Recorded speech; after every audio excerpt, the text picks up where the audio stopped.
सादर प्रणाम। मैं नीरजा चौधरी एक बार फिर आपके अपने चैनल इन्फोनी कॉर्नर में आप सभी का स्वागत एवं अभिनंदन करती हूँ। आज का जो हमारा टॉपिक है वो है मधुमक्खी पालन।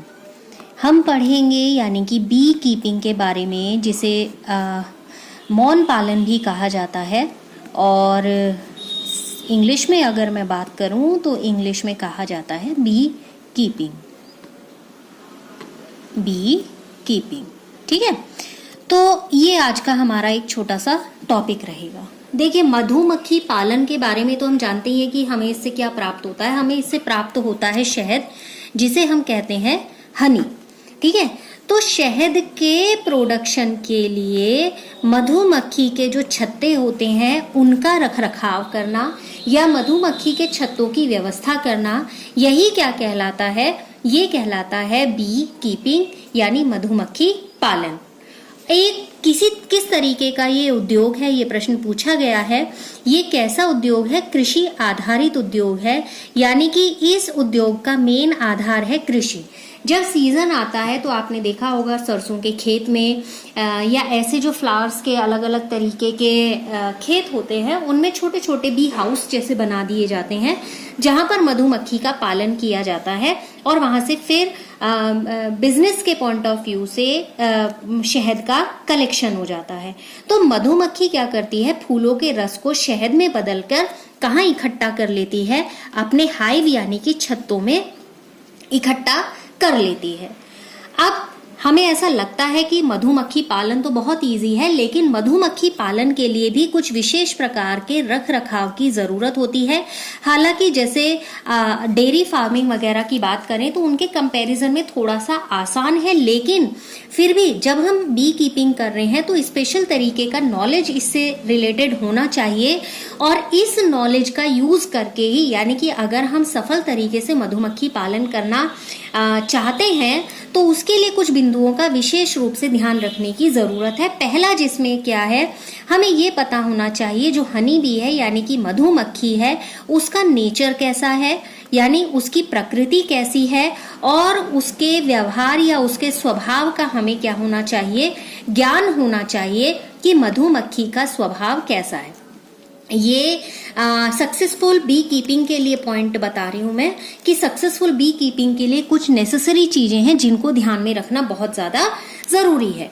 दूसरे नंबर पर कि हम ये डिसाइड कर सके कि जो मधुमक्खी के छत्ते बनने हैं, यानी जो उनके हाइव्स हैं, उन छत्तों को रखने के लिए सूटेबल प्लेस क्या होगा जहां पर मधुमक्खी के छत्ते सुरक्षित रहें। तो छत्तों के लिए हमें सूटेबल प्लेस का चयन करना आना चाहिए। थर्ड नंबर पर इस पे क्या होगा, हम क्या करेंगे? मधुमक्खी को पकड़ेंगे, ठीक, मधुमक्खी को पकड़ेंगे और उनको किस में रखेंगे? उनके छत्तों में रखेंगे। ये बात हो रही है जब हम बिजनेस पॉइंट ऑफ व्यू से ये काम करते हैं। नहीं तो कई बार देखा है घरों पर जो पेड़ वेड़ लगे होते हैं या घरों के छज्जे होते हैं या बड़ी बड़ी बिल्डिंग होती हैं, तो वो ऑटोमेटिक मधुमक्खियां सीजन आने पर अपना छत्ता बना लेती हैं। फिर जैसे अभी कहा कि सीजन आने पर मधुमक्खियां अपना छत्ता बना लेती हैं, और उस सीजन के अकॉर्डिंग, यहाँ बात हो रही है बड़े लेवल पे क्योंकि पालन की बात हो रही है, कीपिंग की बात हो रही है, तो हमें ये पता होना चाहिए कि जैसे जैसे मौसम बदलता है, जैसे बरसात है, सर्दियां है, गर्मियां हैं, तो अलग अलग मौसम में उनके छत्तों का मैनेजमेंट कैसे हो, यानी कि किस तरीके से प्रबंधन हो। अब ये सब करने के बाद हमने क्या कर लिया? हनी बन रहा है, उसमें मधुमक्खियां अपने काम पर लग गई हैं, शहद इकट्ठा करना शुरू कर दिया है। तो वहां से क्या होगा? शहद का यानी हनी का, मोम का यानी कि वैक्स का, इनका एकत्रीकरण यानी कि इनके कलेक्शन के बारे में हमें जानकारी होनी चाहिए कि किस तरीके से इनको कलेक्ट किया जाए और कैसे लंबे समय तक इनको सुरक्षित किया जाए। साथ ही हमें ये जानकारी भी होनी चाहिए कि हम इनका अन्य तरीके से कैसे उपयोग कर सकते हैं।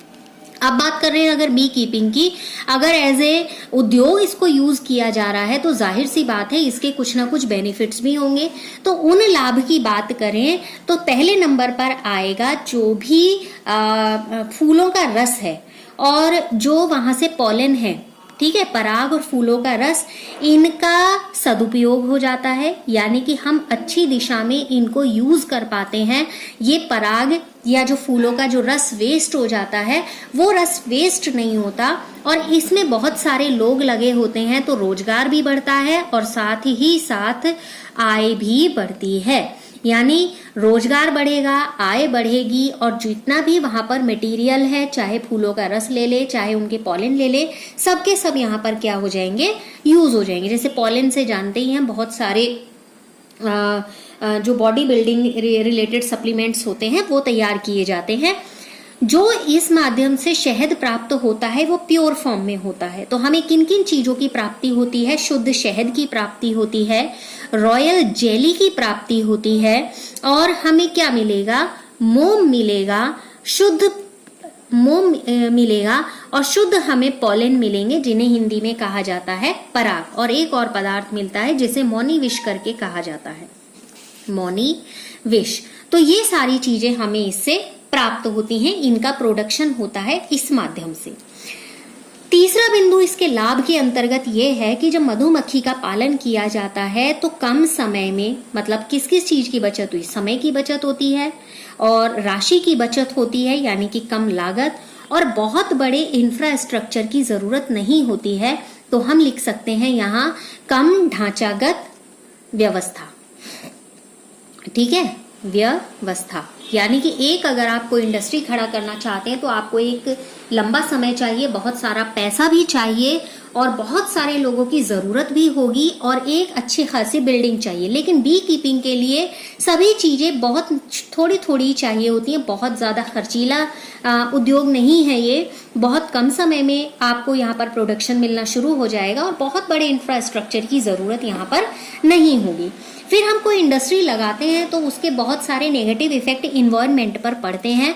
तो ये as a point of view environment, यानी कि पॉल्यूशन की दृष्टि से कहें तो ये उसके लिए एक सकारात्मक है, यानी कि इन्वायरमेंट पर एक सकारात्मक प्रभाव डालता है। ठीक है, सकारात्मक प्रभाव किस पर डालता है? सकारात्मक मैं शॉर्ट में लिख लूं, मैंने पॉजिटिव लिख लिया। तो सकारात्मक प्रभाव इसका रहेगा किस पर?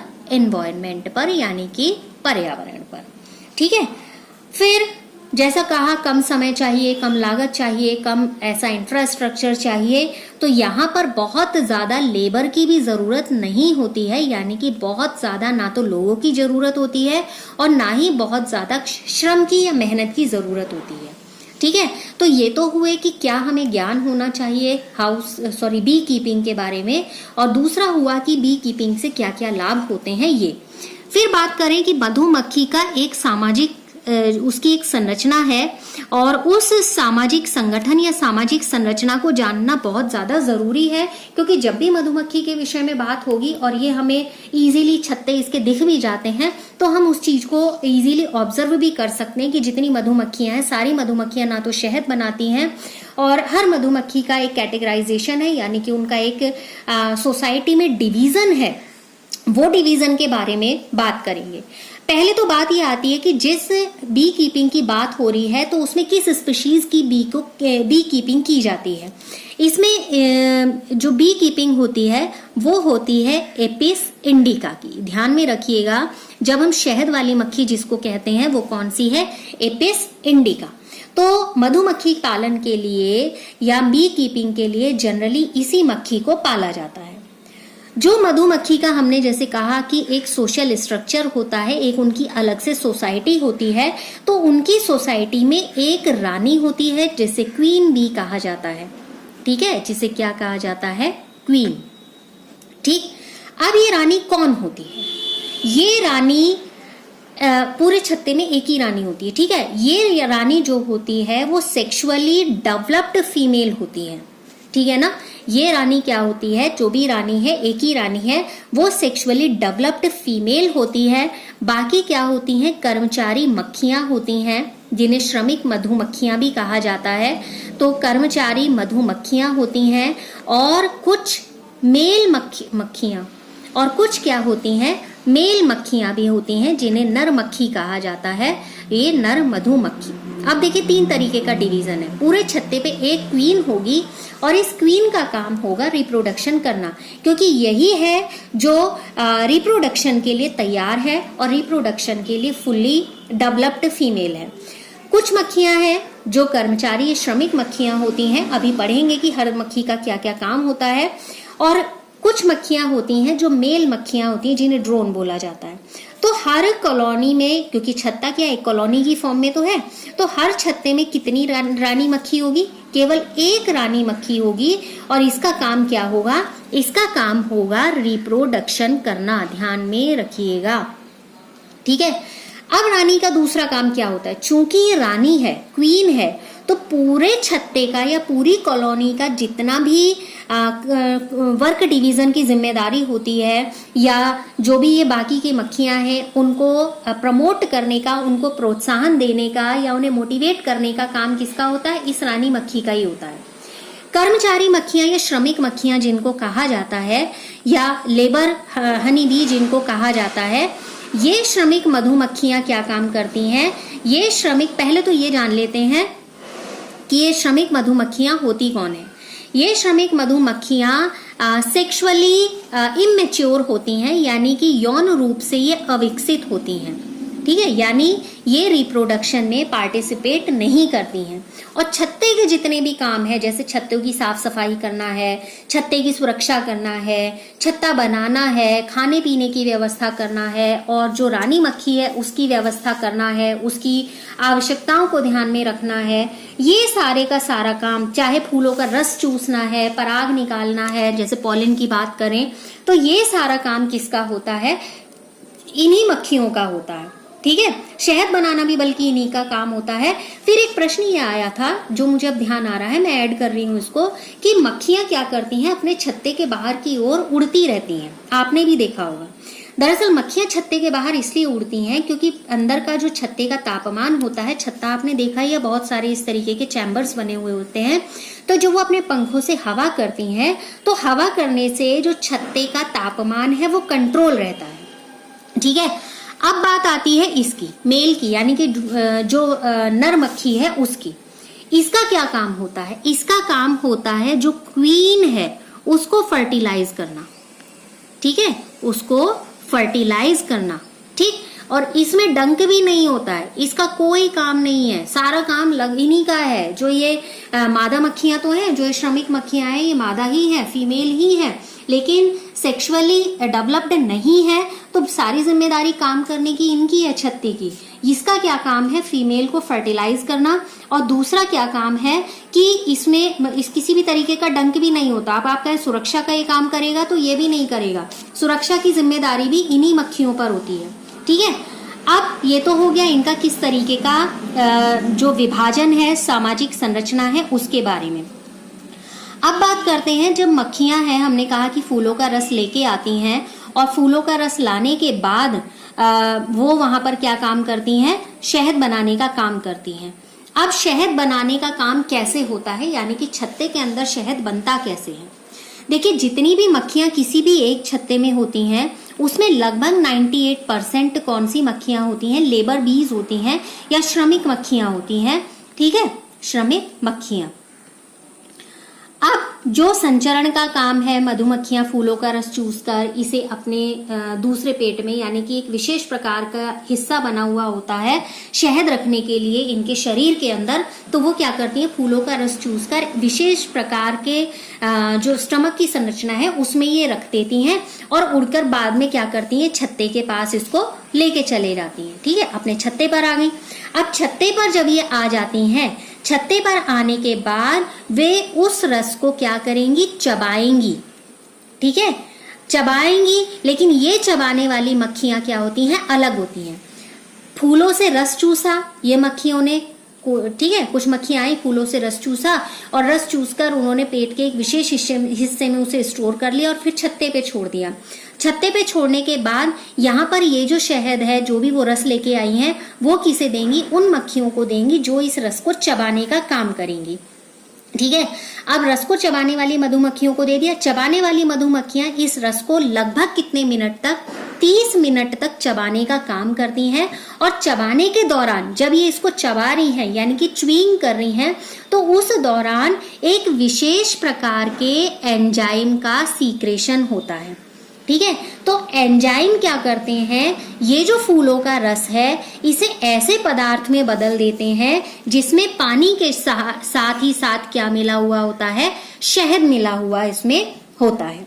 ठीक है, अब ये वाला पदार्थ क्या हुआ, जो कर्मचारी मक्खियां हैं वो मक्खियां कहाँ डाल देंगी, छत्तों के जो छोटे छोटे चैम्बर्स हैं वो कहाँ डाल देंगी, छत्तों के उन छोटे छोटे हाइव चैम्बर्स में इसको डालने का काम करेंगी। मैं क्या करूं, कोश लिख देती हूँ, छत्तों के कोश में, हिंदी इंग्लिश दोनों में मैं बता दे रही हूँ, उन छोटे छोटे चैम्बर में डाल देंगी। जब ये उन छोटे छोटे चैम्बर में इनको डाल देती हैं जिसमें शहद भी है और पानी भी है, अब क्या होता है, ये चैम्बर चूंकि छोटे छोटे हैं, धीरे धीरे कर कर यहाँ पर ये जो इसमें पानी मिला हुआ होता है शहद में, ये पानी यहाँ से वेपराइज हो जाता है और भाप बनकर उड़ जाता है। ठीक है, अब ये भाप बनने की प्रक्रिया कैसे हो रही है, एक तो सनलाइट के प्रभाव से भी हो सकती है, दूसरा क्या होता है, जब ये अपने पंखों से हवा करती हैं तो इस वेपराइजेशन को बढ़ाती हैं और इस वेपराइजेशन की प्रोसेस को तेज करती हैं, जिससे यहाँ पर शहद का उत्पादन होता है। जब यहाँ पर पानी सारा वेपराइज हो जाएगा, सिर्फ शहद बचेगा, तो शहद उत्पादन का जो भी प्रोडक्शन है वो शहद बन चुका। अब इसके बाद दूसरी मधुमक्खियां मोम से छत्ते के कोशों को क्या कर देंगी, यहाँ पर बंद कर देंगी। आपने अगर छत्तों को ध्यान से देखा होगा तो व्हाइट कलर की यहाँ पर कोटिंग सी होती है, तो ये कोटिंग किस चीज के लिए होती है, ये इन्होंने बचे हुए शहद को प्रोटेक्ट करने का काम किया। अब ये शहद को इमरजेंसी के लिए प्रोटेक्ट करती हैं ताकि बाद में इससे फूड प्राप्त किया जा सके। अब शहद क्या होता है आप जानते हैं, शरीर के लिए बहुत ही ज्यादा पौष्टिक होता है और बहुत सारे पोषक तत्व इसमें उपस्थित होते हैं, विटामिन्स हैं और बहुत सारे पोषक तत्व जो हमारे शरीर को अच्छा पोषण देते हैं वो उपस्थित होते हैं। साथ ही साथ बहुत सारे अलग अलग प्रोडक्ट भी इसके माध्यम से बनाए जाते हैं, जैसे पॉलिश हो गई, अब बी कीपिंग से पॉलिश है, मोम है, शहद है, या रॉ या प्योर जो भी प्रोडक्ट है वो दोनों ही तरीके के प्रोडक्ट हमें प्राप्त होते हैं। तो ये तो था बी कीपिंग किस तरीके से होती है, कौन सी मक्खी बी कीपिंग के लिए यूज की जाती है, क्या इसके प्रभाव हैं और उनकी क्या सामाजिक संरचना है मधुमक्खियों की। तो फिलहाल आज का टॉपिक इतना ही है और नेक्स्ट टॉपिक में हम बात करेंगे जो फिश फार्मिंग है उसकी, यानी कि मत्स्यिकी की। आप लगातार हमारे साथ बने रहें, इन्फोनी कॉर्नर देखते रहें। नेक्स्ट सेशन में आपसे जल्दी मिलेंगे। लगातार साथ बने रहने के लिए आप सभी का बहुत बहुत धन्यवाद।